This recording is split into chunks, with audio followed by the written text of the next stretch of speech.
I've had the new 2026 Tesla Model Y Premium, okay? Yeah, I got upgraded to Premium after the standard came out. Thanks, Tesla.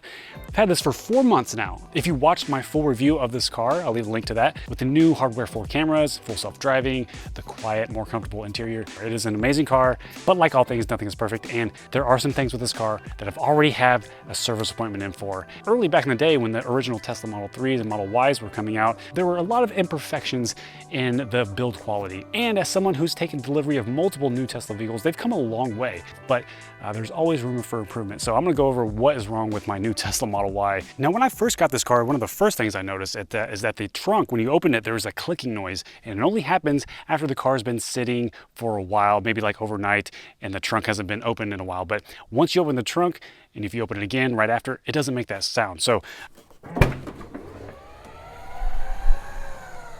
now that doesn't really bother me too much, so I'm not going to put a service appointment request in for that, although a lot of Tesla owners probably would. I know a lot of people who need to have their car perfect. You know, if anything rattles or clicks, you know, they have to get it fixed. So totally understandable. It's not a huge deal, but I did want to point that out.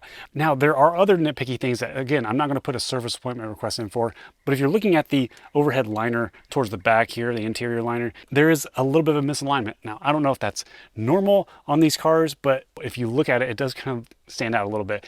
And while we're at the back of the car, I just want to point out that the most frustrating thing about this car, putting on the license plate.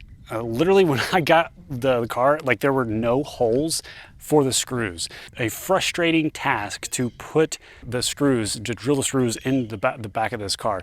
I don't even know if I got it on right, to be honest. Like, it didn't feel right, but I got 4 screws in there, just good enough to hold the license plate. So that was just a really strange experience that I've never had to do with another car. It was like literally drilling the holes in this plastic part. Now, I pointed this out in my full review video. The seat, you see how it's kind of wrinkling here? Obviously, that doesn't affect the seat comfort, but looking at it, it just does not look good. And it's happening a little bit on both, but mostly this one, I think, because I'm sitting in it the most. I don't know if the wrinkle is going to get worse. I don't know if it's just because the way the seat was installed. Maybe it's just the installation. If you have a Model Y Juniper, let me know if your seats are experiencing this wrinkle issue. Maybe they'll fix it, or maybe it's just me. The camera area, the windshield camera area above the front-facing cameras, it is fogged. There is no way for me to fix it. I've tried running the defogger, defroster. There's some type of condensation that's in there blocking my cameras, mostly when the sun is setting or rising.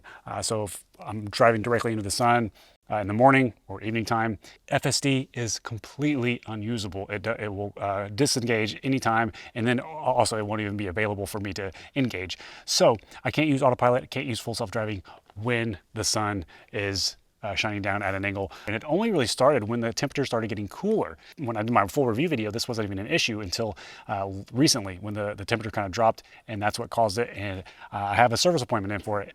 Now, I don't want this video to be full of dislikes, okay? There's enough negativity in the world. I want to bring some positivity to this video, and it's from today's sponsor, Thrive Market. Thrive Market is where I choose to get healthy and affordable groceries. Finding time to go to a physical grocery store can be nearly impossible sometimes, especially with multiple young kids. So grocery delivery is a must for me and my wife, but it's also equally important for us to stay within our budget.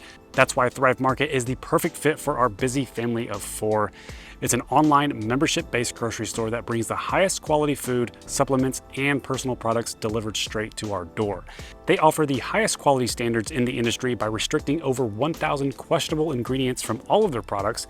And similar to why I love driving electric vehicles, Thrive Market strives to help the planet by seeking out brands and products that follow ethical practices. Now, some of our personal favorites from my house are these chicken maple jerky sticks that my wife loves, plus these gluten-free pretzel sticks that my picky toddler always goes for during snack time.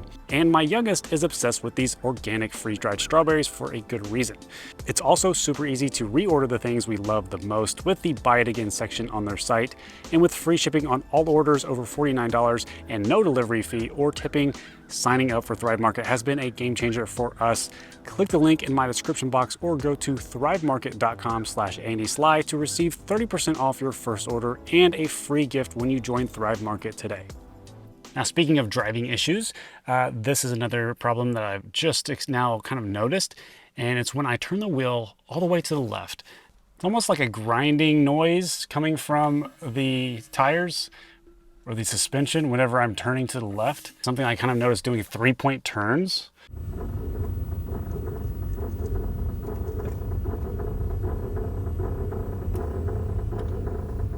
So that might be something I need to get checked out before it turns into something serious. This next issue may be the most dangerous or the most critical. Recently, Tesla released some documentation about a potential or recall of one of the battery components for the new Model 3s and Model Ys. And it looks like they're going to start sending letters out in the mail coming soon, November, December. There is a chance that this could be affected, and that if that's left unfixed, the battery could experience a loss of driving power, I think, from what the document said. So that's pretty dangerous. I don't want that to happen. If you are a Model Y Juniper or Model 3 Highland owner, you might want to keep an eye out for that and see if yours is affected. This is the last issue that I've recently found, and it was just this week because I never actually thought about testing it out. When I took delivery of this car in the middle of summer, the other day when the temperature got down to like in the 40s, turned on my heater, left it on for the whole drive, 10-15 minutes. The air never warmed up, and there it is. You can see it says climate keeper unavailable due to system fault. So the climate control just does not blow warm air whatsoever. And it also is giving me an error whenever I try to set the climate control remotely from the app. There's something wrong with the heater and I can't get that fixed for another month. And that is where I want to end this video on right now, is about the service. In my 7+ years experience as a Tesla owner, the Tesla service has been pretty amazing. They have mobile technicians that come to your location and fix most of the things that need to be fixed or can be fixed by mobile technicians. And they've always been really courteous and pretty nice and accommodating as well. But the thing is, you know, with all successful companies, the more the products they sell, the more things can go wrong, the more potential service appointments and service requests and wait times. So I have a service center that is literally 10 minutes from my house, and I can't even get a service appointment until over a month out when I submitted this service appointment request for my front-facing cameras and the heater as well. So luckily, you know, they can do both of those things in the same service appointment, but it's over a month out just to get those fixed. And that means for the next month or so, I'm going to be out of full self-driving for most of the times when I drive, and I don't have a heater. So when the temperature starts getting colder and colder, I'll just bundle up, I'll wear gloves. It maxes my energy efficiency and I get better range by not using the heater. I guess that's one way to look at it. With all these Teslas hitting the roads over the past few years, service wait times have been increasingly longer and longer from my experience. But also on the bright side, those are all the things that I found kind of wrong or